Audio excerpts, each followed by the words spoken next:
Good morning, everyone. Welcome to the recorded version of executive interviewing. My name is Pam Henry. I'm really pleased to have you in this workshop this morning. I've been with Impact Group for about 8 years now as a senior consultant with them. I helped develop a number of workshops for them, including this one. My previous background is in corporate America, as is most of yours, and I worked for both Motorola and Texas Instruments for a number of years in director-level positions at the corporate level, working on selection best practices. So I think I've had some grounding in the subject at hand today, which is executive interviewing. We're going to go ahead and get started now. It's 9 a.m. You've been waiting in the reception area for 15 minutes now. You're nervous. This is the big interview, the most important you've ever had in your life. This job is an ideal opportunity for you. With more than 10 years experience as a senior VP of operations and CFO, you're poised to assume the helm as president of this company. Although the competition is fierce, you've made it to round number 3 in the interview. You know they're considering 2 other candidates at this point, but you feel reasonably confident this is it. There'll be no second chance. Today, in front of the board of directors, you must be impressive, or you may never get your foot back in the door again. On the outside, you're calm and collected. On the inside, your pulse is racing. You're nervous. There is so much to communicate, so much to say. Can you remember it all? Will you present yourself well? Can you demonstrate that you are the best fit to take the company in the direction the board and management team want to go? The executive aide greets you and escorts you to the conference room. There are 10 of them, all evaluating you as you walk in. You greet them individually and take your seat. What power they have over your destiny. People who are likely no more qualified or successful than you. Yet your fate rests in their hands. How do you prepare for this scenario? Well, to get the edge on other qualified executive candidates, you want to follow the 3 Ps model of interviewing. That involves practice, preparation, performance. You know, job market conditions continue to be uncertain and in flux. Research shows that the job search process for executives takes a minimum of 7 months. Sometimes some surveys are telling us 10 months of hard work and due diligence. Obviously, you won't get the job offer if you don't shine in the interview. So in this webinar, we'll show you how to take control of the interview process and differentiate yourself from the competition. We'll cover the profile of the ideal candidate, the success criteria needed to effectively prepare for the interview, 5 strategies for success, and some challenging questions that you may be asked. So to begin with, any ideas, Curtis or Shirley, in terms of what companies are looking for in executive talent today? Any ideas? Raise your hand if you want to share. What do you think companies are looking for? All right, Shirley. Let me go ahead and pass you the mic. Go ahead.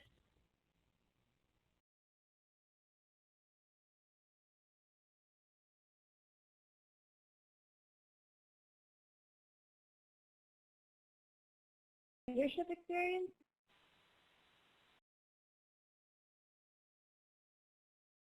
Go ahead, Shirley. Leadership? I think you've been reading these slides already. Exactly right. I'm going to go ahead and mute your microphone so that we don't have any interference with what we're about to talk about. But let's look at what companies are looking for in executive talent.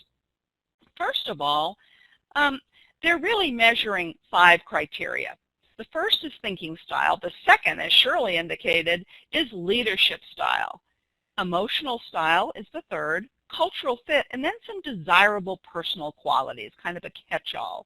So let's talk first about thinking style. That includes having analytical skills, how you understand problems, how you make decisions. Are you a strategic thinker, a big picture thinker, for example? Are you a systems thinker? Can you anticipate problems before they occur? And are you innovative and out of the box? Do you have a vision for the organization, and can you articulate it? That's about thinking style. To Shirley's point, when we talk about leadership style, we're referring to how an executive behaves or presents himself or herself when dealing with other people. An executive, as we know, is often on the stage, so poise, presence, demeanor are all really important. For example, is one's handshake and stride, do they convey confidence, for example? Does an executive have dynamic communication skills? You bet. They're often driven by goals, very results-oriented, and so you might ask yourself the questions, do you hold your team accountable for achieving those goals? Do you lead by example? Do you champion a high-performing culture with emphasis on coaching and developing people? Emotional style talks to one's optimism, confidence, attitude, diplomacy, use of humor in speech. How will colleagues and customers view and respond to you? How do you relate to people? Often referred to as emotional intelligence, an executive must demonstrate a high tolerance for ambiguity, humility, and resilience to setbacks, sometimes even failures. So ask yourself, do you empathize, effectively manage relationships, recognize and acknowledge others? Do you use the word we as much as the word I? Emotional style speaks to one's character, integrity, self-control, level of self-awareness. How knowledgeable, for example, are you about your strengths and weaknesses? How open are you intellectually and culturally? After all, an effective leader today must understand and embrace diversity and have a global business acumen. Cultural fit. Identifying how well aligned a candidate is with the corporate culture is very important when evaluating an executive candidate. Dissatisfaction with corporate culture has been cited often by candidates as their reason for pulling out of a search or leaving a role prematurely after accepting it. Failure to demonstrate fit during the interview process is the reason most often cited by companies for not extending an offer. Experience and skills will often take a back seat to cultural fit when interviewing for an executive position. So let me ask both of you, and again, give me a green check or raise your hand. What kind of a culture are both of you looking for in your next assignment? Any thoughts? What kind of a culture is one that would be attractive for you? And how do you go about learning about culture? Any thoughts? Okay, well, we'll go on, and if you have some thoughts, raise your hand or send a text chat, and we'll address them in just a little bit. In addition to being well-mannered and considerate of others and paying attention to appearance, desirable personal attributes include things like the ability to recall names and business data efficiently, motivated not just by money and title, but by the desire to have impact and to create a personal legacy. We're going to look at some success criteria that you ought to implement as you prepare for the interview, but first, I want to hear from Curtis. I think he had his hand raised in terms of the kind of culture that he's looking for. Well, I'm looking for a culture that has a two-way communication, a culture that you can speak freely and contribute. That's what I'm looking for in a company that. Sorry, I think I might have cut you off a bit there, Curtis, but what you said was two-way communication, you know, where it's open and you don't feel like you always have to be watching your back, for example. So let me give you the microphone once again, because it looks like you may have some additional ideas. Here you go. Yeah, that's exactly what I said, an open two-way communication, open door policies. Great. That's terrific. Shirley, any ideas?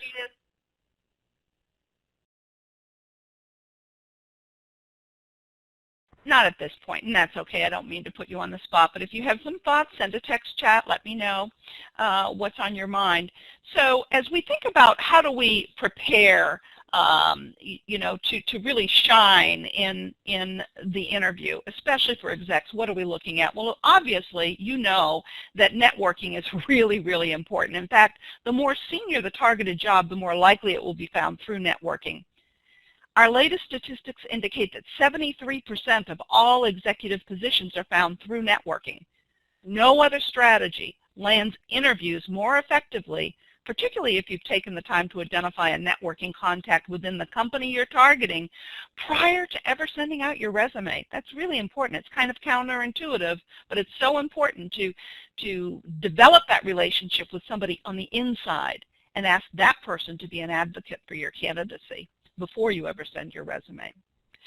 You want to develop and utilize the cadre of influential people in your network alliance to help you connect with decision makers in companies that you're targeting. So these could include bosses, peers, customers, clients, suppliers, competitors, just to name a few. So what are some of the tools that you'll need to effectively network? Well, first, you want to craft a compelling presentation statement. Maybe you call this your elevator speech. It's what you say about yourself and your skills, how you put your career in perspective for others. It needs to be concise, energetic, and interesting. And if you have a brand, this would be a good place to incorporate it. And speaking of that, if you haven't attended Create Your Brand, another webinar that we offer, it's a lot of fun and it will help you derive consistency amongst all of your marketing collateral, from your resume to your bio to your portfolio of credentials to your business card. It's just a great class. The second thing that you may want to do is develop a one-page biography. Bios are often preferred by high-level decision makers, especially if you're considering becoming a consultant. We offer a webinar as well on bios that might help you get started with that. Third, you want to order those business cards. And you want to think about business etiquette as you order your business cards. For example, when you meet somebody that you're networking with for the first time, it's often customary to exchange business cards. And this is a great way to establish that initial relationship building process as opposed to immediately handing them your resume, for example, or even your bio. And obviously, when you're interviewing, the subject of today's webinar, if offered a business card, you want to be able to give them one of yours. So if you haven't thought about crafting a business card for yourself, do think about doing that. You can, if you're creative, you can do that on your own, or you can visit a, your local print shop, a Staples, an Office Depot, someplace like that, and actually get those business cards made for you. They're not very expensive, and they will come in handy over and over and over again. And a good way to include your brand as well as your link to LinkedIn. So that they can go there and find out more about you, kind of planting the seeds with the business card. The other thing that I want to talk to you about is informational interviews. I think this is especially important if you're looking at changing either functions or changing sectors, going from telecom, for example, to healthcare. Informational interviews offer you the opportunity of obtaining advice from valued, knowledgeable colleagues and without asking for a job. And you don't want to limit yourself only to industries where you have experience. Broaden your horizons. Companies hiring executives often put as much emphasis on competencies as industry expertise. So these come in really handy in terms of getting advice and finding out about the culture of the company.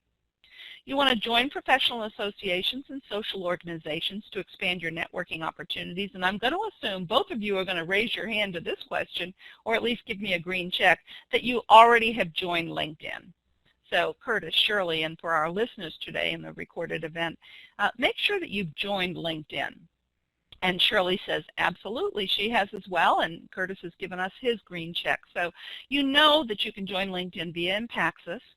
When you do, make sure you listen to Jason Alba's podcast on becoming a power user of LinkedIn. There's so many opportunities on LinkedIn. Most companies today are instructing their recruiters to surf LinkedIn for candidates. Sometimes they only post their jobs on LinkedIn, so it can be a very valuable resource for you finding positions, finding people that you're looking for in targeted companies that you'd like to join, and for them, giving them an opportunity to find you. All right, so let's move on and talk about another strategy that I know you're using, and that is research. I'm hoping that both of you, and give me a green check again if you are using Business Browser to research companies that you're targeting. So give me a green check. Curtis, Shirley, if you're using Business Browser, it's a wonderful tool, and maybe you're not, so I'm going to go ahead and put a plug in for it. The neat thing about Business Browser, it's like having a neutral but very informative resource, much like a hoovers.com, but you don't have to pay a fee for it. Business Browser is free to you. You can even arrange to have emails sent to you every week telling you the latest and greatest of what's going on with that particular company that you're targeting, so you're always in the know. Now, there's obviously other resources for you to do research, and you see some of these on our screen. Websites, webcasts, print media on companies are a few. Webcasts in particular are good to listen to because they give you insight into how the culture of the company operates. How do people interact with one another? How do they talk and communicate to, for example, industry analysts or people in the external world? Of course, press releases are really helpful. Annual reports, you can get those, usually download those, that talk about profit and loss, current and future products, mission statements, all of that can be gathered in annual reports. You want to become knowledgeable about subsidiaries, acquisitions, potential mergers, strategic partners, customers, and competitors. You want to find out what makes this company unique. How would you describe its culture? All of these are going to give you insight into that. Reviewing the company's stock prospectus and Form 10K report for facts about top management compensation, stock options, bonuses, buyout contracts, if any are allowed. All of those are very, very useful for you. So again, that's the stock prospectus and the Form 10K as the initial K. You want to do research on salaries typical for this level position because they're usually not posted, right? And you can go to websites such as salary.com or payscale.com to get more information about salaries. You can review officers' and directors' web bios on Business Browser in many cases, but also on websites such as ZoomInfo, ZOOMINFO.com. And you can obviously research their profiles on LinkedIn as well. What you're doing is looking for common ground between potentially the interviewers that you will be meeting with during your interview. So looking for common ground between their background and yours. Now, I doubt that either of you are in need of this slide whatsoever, but you know, taking this time while you're in the job search to correct a skill deficiency quickly can be the difference that lands you on the short list of candidates to be interviewed. So analyze your skills and value relative to the companies that interest you. If there is a skill gap or a need for it, let's say retooling, take corrective action quickly.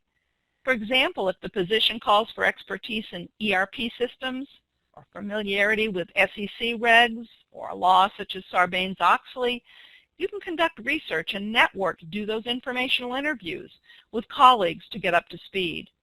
Likewise, if the position requires fluency in a second language, sign up for a language immersion course. Or, if certification or licensure, you've always wanted to get your CPA or your PMP, this is the time to think about studying for that rigorous exam and actually becoming certified in that particular field. Are either of you using search firms? Give me a green check if you are. And I'm talking about really the retained search firm that the company pays big bucks to find candidates. It doesn't look like either of you are. Surely you're not. Curtis, how about you? Red check, green check, okay. And let me erase those check marks. Curtis, give me a green check if you want to talk about your experience using search firms, whether they've been helpful to you or not. Again, you can give me a green check or a red X if you want to say something. Just let me know. Most major companies today do use retained search firms, even in this market, to source executive talent. believing that they bring a sense of objectivity to the process, that they add greater ability to assess the candidate's cultural fit than maybe do people within that company.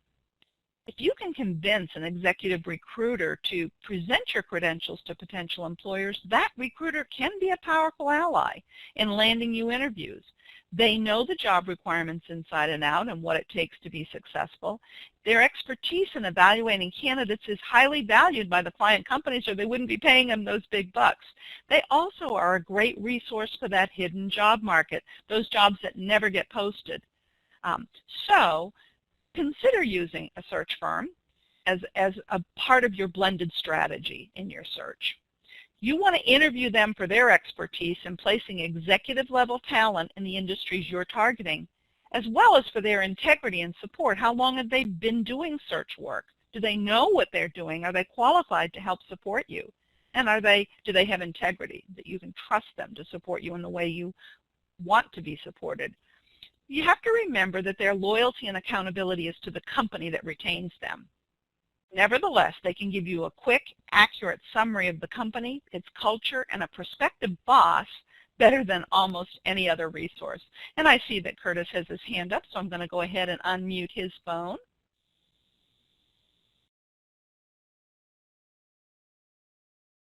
Recruiter before, and I have landed a job through a recruiter, so it does work, but it's like a timing thing, right place, right time, right job. So all depends. All depends indeed. And again, you have to this last point on the slide, and to your point, Curtis, you need to be selective. You want to make sure that you carve out what his or her ground is going to be in terms of serving you in the best, most optimal way in your search. And, save those or consider communicating to him or her that, certain companies that you're targeting, that you would, who you have colleagues and allies in already, and that you're already beginning to develop relationships for, don't have the search firm, presenting your credentials to that company at the same time that you are. It just doesn't work very well. But they can be a great source, especially for that hidden job market that we may never learn about. So, consider it as one of many strategies in your job search.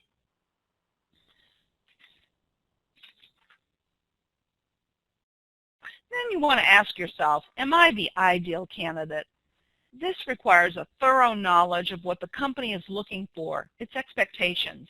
You know this by the exhaustive research you've already done on the company, the information you've gathered in networking, the knowledge imparted by the search firm if you're using one. If this is a replacement position, it will benefit you to know the circumstances of why the previous incumbent is leaving or has left. Are you expected to turn a failing business around? Is this a new position, one in which you'll be given an opportunity to build an organization? If so, how much latitude will you have? How much budget will you have? Is the leadership team unanimous on the need and strategies for change? What are their expectations? What is their timetable? Are they reasonable? And, even more importantly, are your values and principles in alignment with the company's? I mean, you need to be looking out for yourself, too, and making sure that you land in a company whose culture is one that you're desirous of. Then you want to prepare a comprehensive inventory of your skills, experience, achievements, strengths, weaknesses, your motivators. Think about your career goals. Be honest and be thorough. This exercise gets to the self-knowledge and self-awareness dimension that is so important to successful interviewing, building that confidence about you knowing yourself better than anyone else. Finally, assess your suitability. Do you have the thinking, leadership, emotional styles the company is seeking? Is there a cultural fit? Do you have additional personal attributes that are critical to the company? And most importantly, do you sense that you can thrive in their culture? Now you're ready to put some key strategies to work for you. So here comes the fun part. How do you optimize your chance of having a successful interview and differentiating yourself from your competitors? Well, we recommend using 5 strategies, and they include the position matching and marketing analysis. We're going to talk about each one. The personal value proposition. Using a consultative selling approach. That may come in very handy. I'll bet that Curtis has used that approach many, many times. not sure about Shirley. We'll find out in just a moment. Using par stories and then creating chemistry. So let's take a look at the first strategy, the position matching and marketing analysis. What you see before you is a job description. It's kind of a compilation of many job descriptions for a VP of finance. So I'm going to ask you both to quickly read through this. You will note that what's highlighted in red are the competencies needed to be successful. I'm sorry, red is the job requirements taken right from the position description, and then the competencies needed are in blue. And then what we're going to do is match the position description to what a hypothetical candidate's skill set is. And the way we do that is by using an actual position matching and marketing analysis form. So this is our first interview preparation strategy. This is our they want, I have list, if you think of it that way. You can use your mouse and scroll down using the vertical scroll bar in front of you. We're going to take a look at the first responsibility. The job requirements include oversight for accounting, finance, and IT.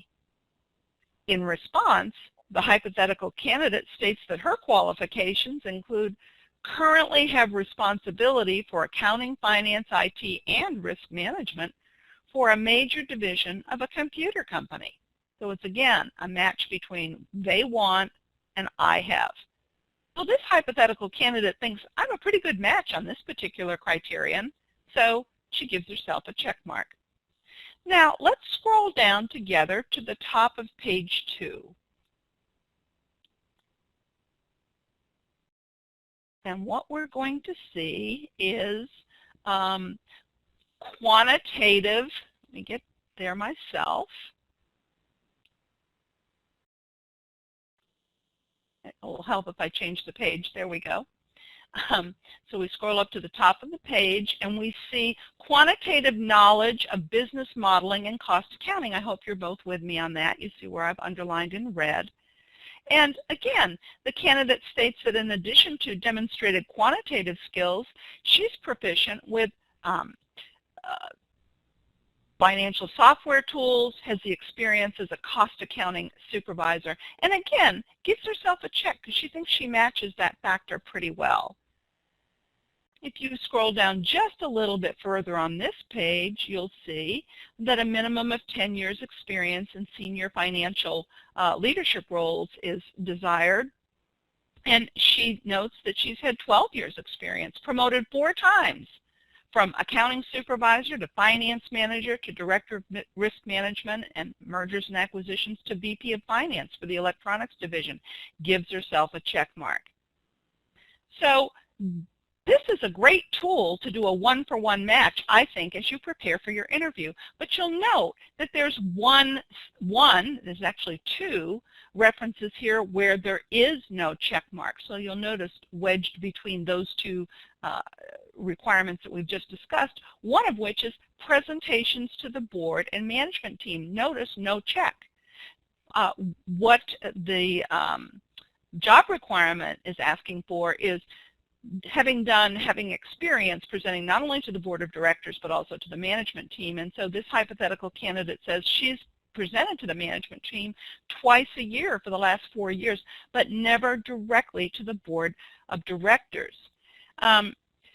So relative to presenting to the board, I think this is also a good way to anticipate this question and figure out how can I, in the most positive manner, respond to this question. So she could emphasize her strong communication skills, her ability to think on her feet, as well as the many presentations she's made inside the company, numerous times to the management team we know, and outside the company, including with key customers and alliance partners, often standing in for the division president.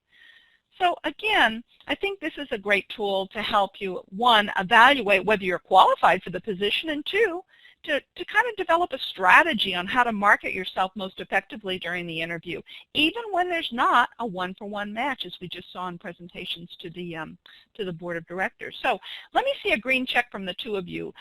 Is this a tool that you think you might consider using as you prepare for your next interview? Give me a green check. Okay, good. I'm glad you see the value of it, because I think this is a terrific tool myself. So thank you for that. All righty, we're going to move ahead, and we're going to talk next about the second preparation strategy that I'm recommending to you, and that's the personal value proposition. It's an important tool to use in interviews because it positions you as an essential resource to the company. It highlights the value, the benefits, the solutions you bring to the table. It serves to demonstrate that cultural fit that we know is so important. Your personal value proposition is your answer to the question, why should we hire you, Curtis? It provides an opportunity for you to distinguish yourself in the interview. So I'm going to give you just a real brief look at a sample personal value proposition. I'll give you just a couple of seconds to kind of really quickly scan through it. You can always come back to this and use it as a sample going forward or a template going forward for yourself if you're inclined to develop a personal value proposition.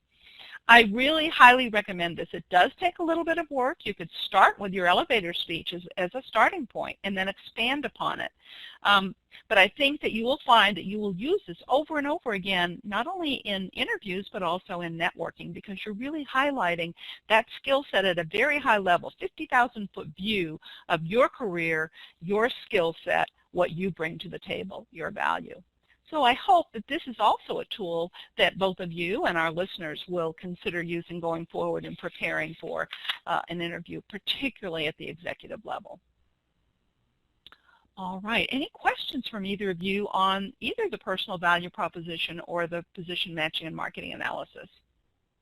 Okay, I'm going to take that as a signal to move forward. So we're going to talk about consultative selling approach. You know, when you've done the research and understand what the company wants, you make it easier for them to want you.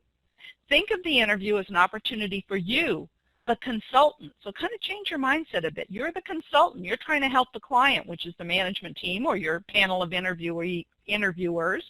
You're trying to help them solve problems. So view the interview as a mission-critical business meeting. Avoid the tendency to sell what you want to sell, and instead focus on their needs, and you know what their needs are because you've got a copy of that job description, just as you would in a high-ticket sales call. This approach will enable you to showcase your expertise, your experience, maybe deliver that value proposition, your motivation, your fit to do the job.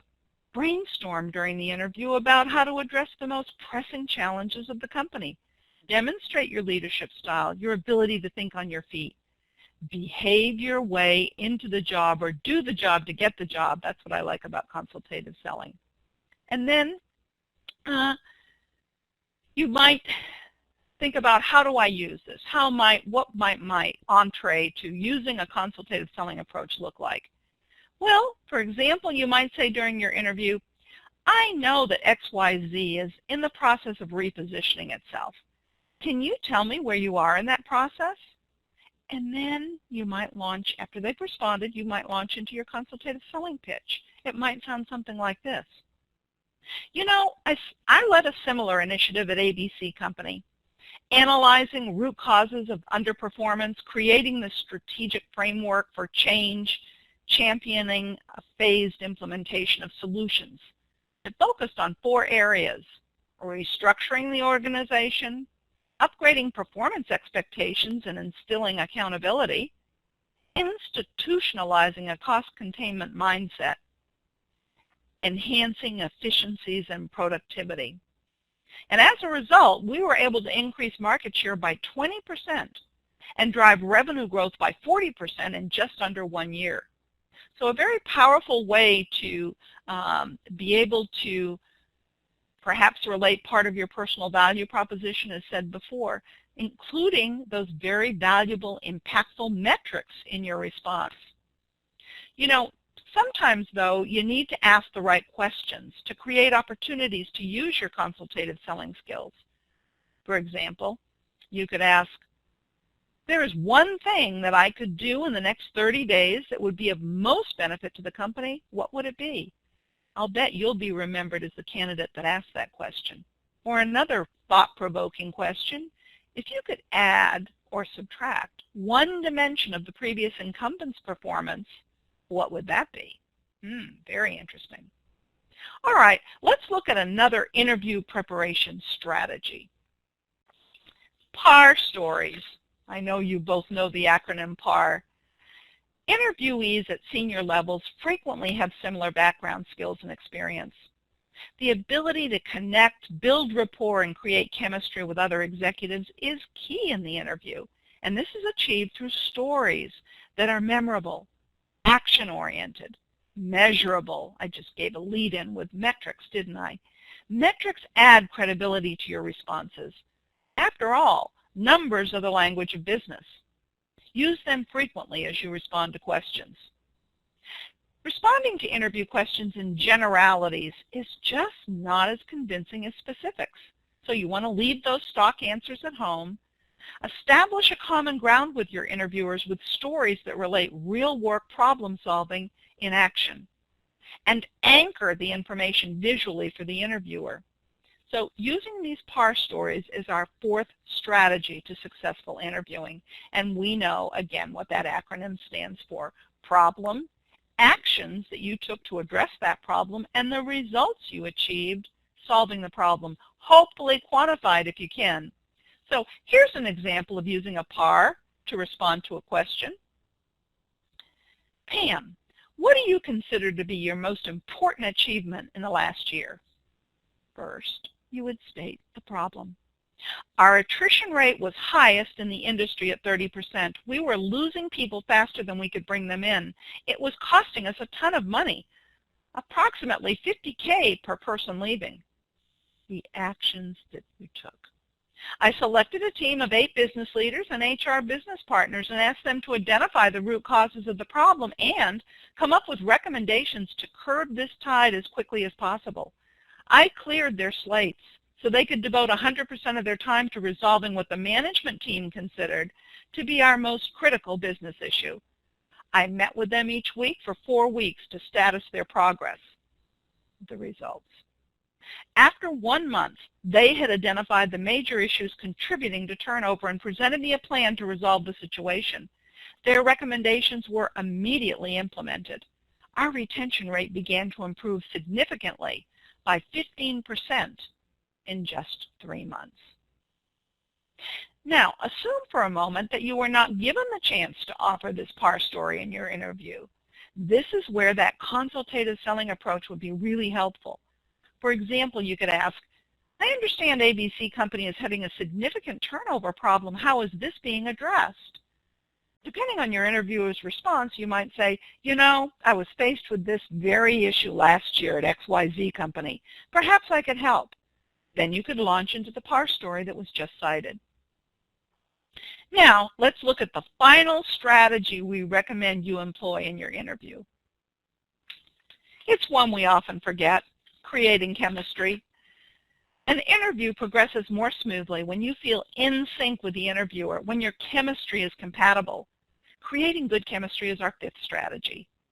Building chemistry is about attitude and image. Psychologists tell us that the way we expect to be treated affects the way we are treated. People silently react to the image you project, your demeanor, your dress, the things you say, the way you answer questions. Always be cognizant of this image that you're projecting. All right, we've reviewed 5 key strategies we recommend you employ in preparing for the interview, and they included, as a way of refresh, position matching and marketing analysis, and you can download a blank position matching and marketing analysis from the IMPAXIS library under Prepare for the Interview. You might use that over and over and over again, so it's a tool that I certainly recommend you do download. The value proposition statement was our second strategy. Using consultative selling, using that kind of an approach during your interview was our third strategy, and using PAR stories, as well as this fifth strategy, creating chemistry with your interviewer or interviewer. viewers if you're with a panel. So before we move on, do either of you have any questions about any of these strategies? Any at all? Anything you want me to review or clarify for you? Okay, it looks like we're good to go. We're going to take a look at calibrating your mindset prior to the interview. Thank you, both of you. You want to be prepared for all questions, delivering your message with confidence, purpose, conviction, and passion. So it's not just enough to prepare. You must practice, and rehearsal is key. Don't change who you are. Instead, identify obstacles that may prevent you from being made an offer. Going through that position matching and marketing analysis is such a great way to do that. Develop strategies to minimize those obstacles and optimize your chances of receiving an offer. Strategize ahead of time what points you want to make about what the company needs and how you can lead that company in the right direction. If they don't ask the right questions that enable you to make these points, you have to create your own agenda sometimes, don't you? Using your consultative selling skills. Take the initiative to figure out a way to communicate information that has not been addressed that you feel is crucial, conveying portions of your value proposition, for example. The bottom line is, you want to feel good emotionally going into your interview. So how do you do that? Easier said than done, right? First, just try and relax. Maybe you have to listen to your favorite music prior to the interview. Go for that run or do that workout. Whatever works for you. You want to get rid of those nerves as much as you possibly can. You want your mind to be clear. You want to convey your personal power that you're in charge. Most people don't interview well because they don't feel well emotionally going into the interview. So you want to make sure that doesn't happen to you. Think of the interview sort of like a sporting event where performance is everything. Convey energy, high work ethic, enthusiasm. Use those memorable PAR stories. Focus on clear, concise, dynamic responses. That's where that rehearsal comes into play. Remember, you didn't get there and where you are today by yourself. It took a team, and it will always take a team. And you wouldn't be in the interview if you hadn't already passed through a number of gates. So don't waste time reiterating facts about the company or yourself that your interviewers already know. Keep your approach fresh. Use it as an opportunity to give them even more information about your bandwidth of skills and experience. Don't go back to the well twice. Okay, let's talk about what you should focus on during the interview. Your interviewers are probably convinced you have the technical skills and experience to do the job, or you wouldn't have gotten this far in the interview process. Your job now is to continuously reinforce that while convincing them that you're the best fit for the job. Of any of the candidates they're going to be talking with, you're the best fit, that they can trust you to get the job done. You're selling you. We can't get around it, folks. You know, interviewing is about marketing yourself. You're selling you. You're the product. No one else is going to do it for you. There's no way around it. Interviewing is a process to market your credentials. You want to calibrate your mentality as well. You might do this through visioning, for example. I want this job. I cannot control the credentials of my competitors, but I can control my effectiveness in the interview. I will distinguish myself and outperform my competition. I will demonstrate best fit. Again, part of visioning. Now, is there any tip before we talk about at least one challenging question that you may encounter during an interview? Are there any tips that have worked for either of you, Curtis or Shirley, that you want to share that helps you, allay the anxiety and that helps you feel confident when you walk into that interview? Anything that you want to share? Or it's something that later on may come to you and you can share at a later time in the webinar. All right, I'm not going to put you on the spot. I'll move right on. I want to talk a little bit, just as we do in the resume, we talk about action verbs, and these are important in your interview as well. And in addition to verbs such as led, directed, achieved, managed, consider some of these less used verbs that convey leadership and authority. I like things like championed, pioneered, spearheaded, revitalized. So think about expanding your vocabulary as you begin to convey those actions that you took to achieve the wonderful results that you achieved in your past employment. And you know, one other strategy, when asked a question, talk about the scope of the job that you did, not merely the tasks. Use that opportunity to amplify how important you were, the responsibilities that you held in that last position. Don't simply tell the interviewer, for example, that you managed a budget of $25 million. Instead, sell yourself by citing the scope of your responsibilities coupled with the results that you achieved. For the past 7 years, I've managed the entire budgeting function for a $25 million operating division with total P&L responsibility. During that time, I initiated a series of cost reduction programs and cut $3.5 million from the bottom line. There's quite a lot of additional information and results that are contained in that response, as opposed to just saying, yes, I managed a budget of $25 million. I know you get the point. All right.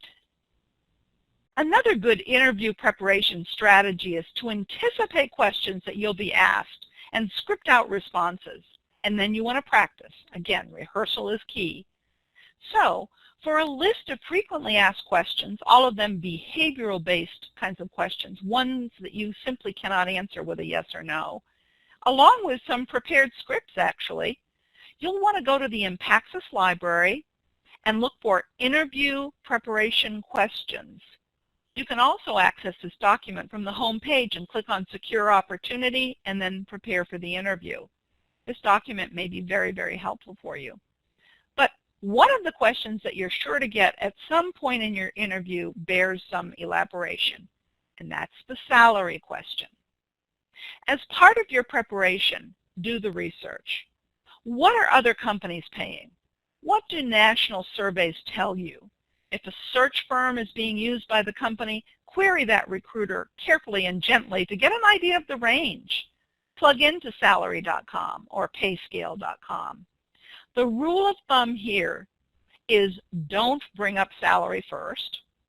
Whoever does gives up critical intelligence that could later affect his or her power and leverage in negotiations down the road. So you want to delay discussions if at all possible. If at all possible, in this market sometimes it's not, but you want to use the time to really demonstrate how you're the best fit for the job before turning to the salary question, if you can control that. So instead, focus on understanding fully the responsibilities of the job and then using that position matching and marketing analysis. Make sure they understand, again, what a great fit you are for the job, and articulate your value using that value proposition statement. So, any other questions? I know that's a brief overview about the salary question. Any comments or questions that either of you have that you want to ask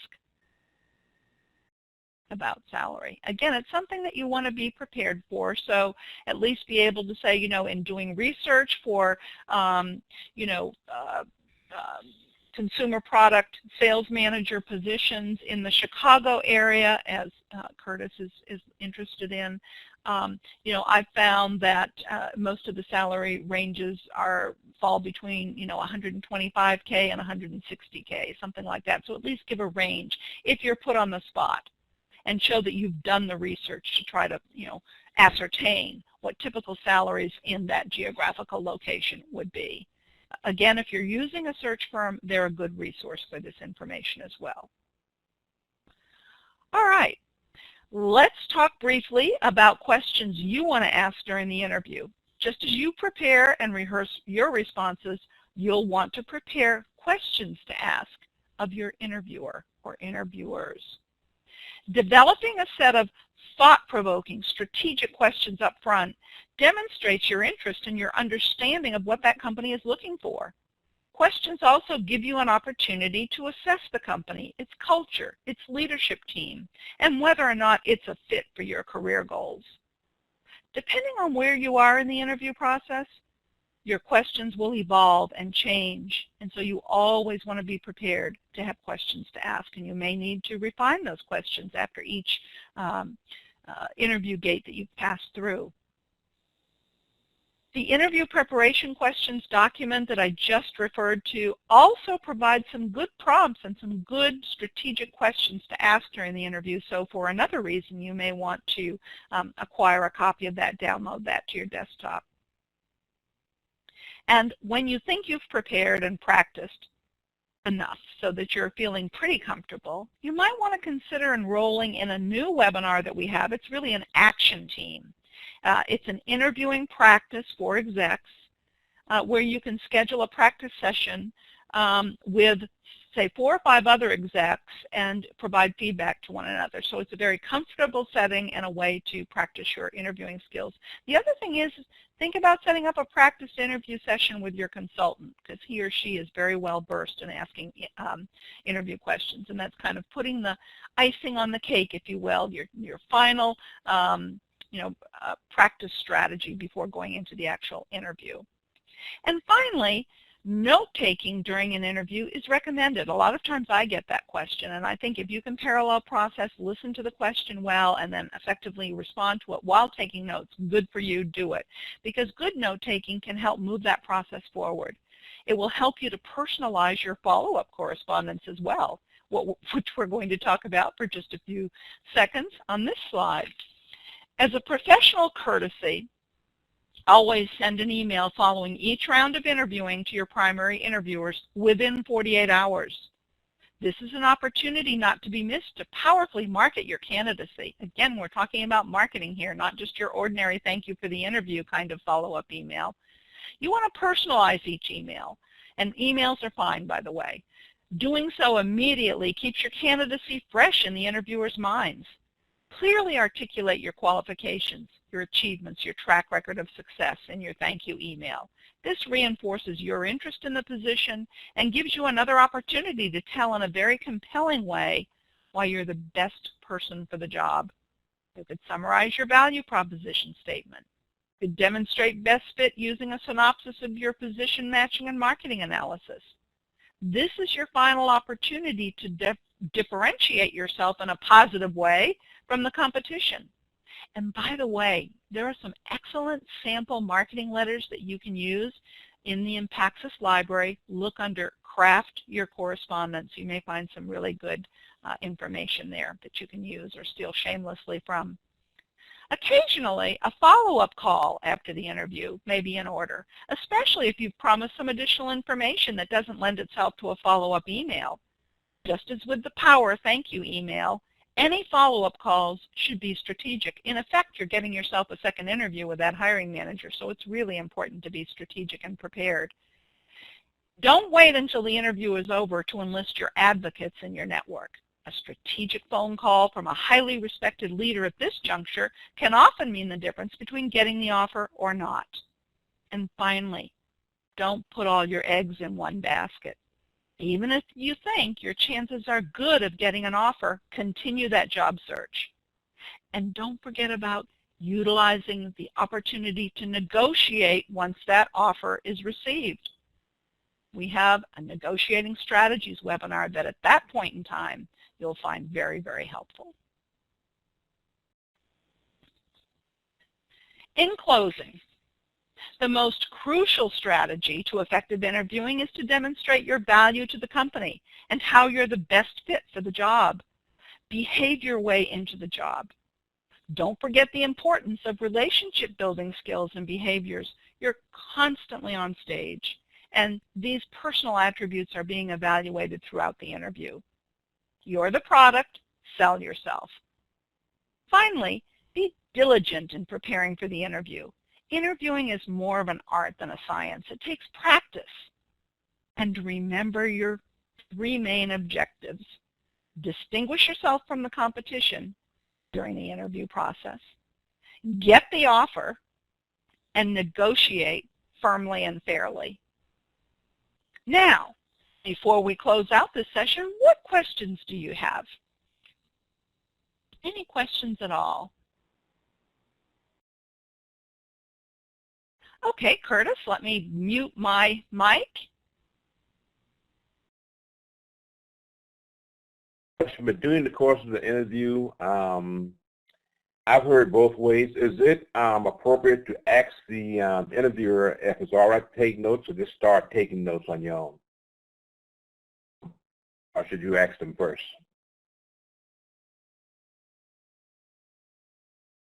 Forgive the delay in my response. I'm trying to do the mechanics of muting and unmuting so we don't get that feedback. That's a great question, Curtis. And you know, whatever you feel comfortable with. If you see that the interviewer, you know, pulls out that pad of paper and is himself or herself going to be taking notes, they, you know, maybe saying, do you mind if I do the same? That's a good idea for me to remember what we've discussed in this interview. And you know, 99.9% of the cases, they'll say no. And the thing that I like about that, and so I think your question is really well put, you're asking permission to do that, but you're also showing how engaged you are in the process and the respect you have for the process by taking notes. So I think that's a very good strategy to use. Thank you for that question. Any other questions before we close the session?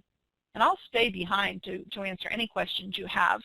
I'm going to go ahead and turn the recording off and wish our listeners well in their interview pursuits for executive positions. Thank you for being with us today.